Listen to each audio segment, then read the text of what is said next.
My wish is that neuroscience would get to the point where they could fix the problems that people have with seizure disorders or traumatic brain injuries, not just give them medication.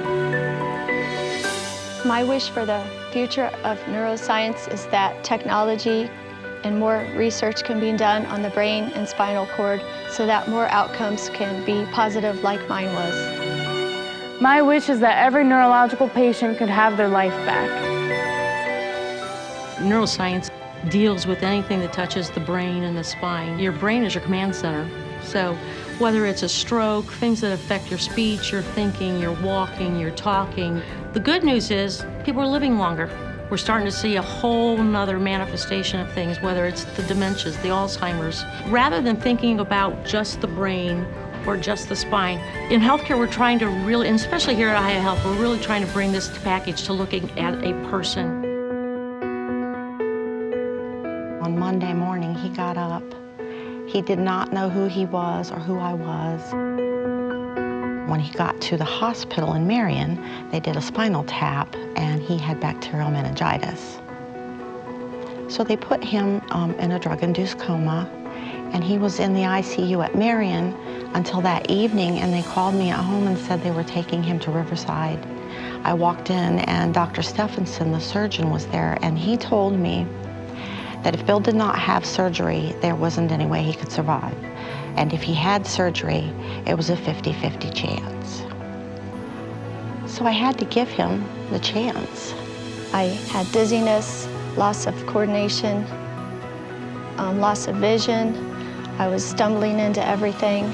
Somehow I ended up on the floor in the mudroom, and there I sat until my husband came home from working out. And at that point, I knew that this was a stroke, and I went ahead and started the, called 911 and initiated the EMS system. And I told him, no, don't call 911, you're overreacting.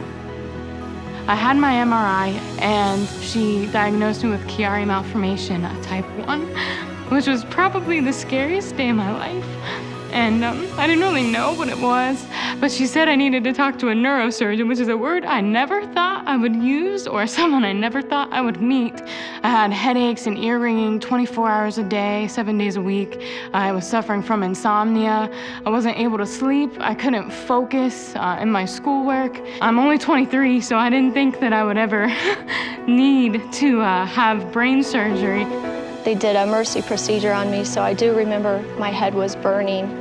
It's a procedure that they go through the femoral artery, and it goes up into, through the heart? Then it retrieves the blood clot. It almost like screws into the blood clot and pulls it out and allows blood to flow back into that area. He came out of the surgery, and they would call me each morning and say nothing had changed, but when I would go in, I knew something a little bit had changed. But that went on until about 2 weeks, and he finally started to come around. Dr. Seaman was one of the most caring doctors I'd ever met.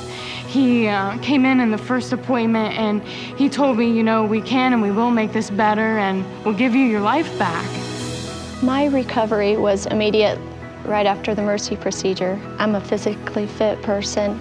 I've always cared about fitness, and my left side was paralyzed, and if the clot would have stayed in, then my life would have been totally turned upside down. Even on my 23rd birthday, which was the day I was released from the hospital, and I spent the next 6 weeks at home with my family, which was perfect timing. I got to spend the holidays, the Christmas holidays with my family, and it was a special time because I didn't know if I was going to live to see Christmas. I didn't know if I was going to be in a wheelchair in time for Christmas.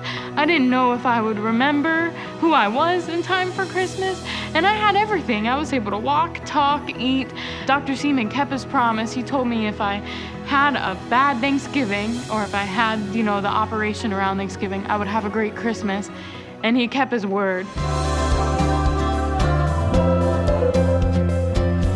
Patients with neurological illnesses like a stroke or a seizure present to their local doctors or emergency departments.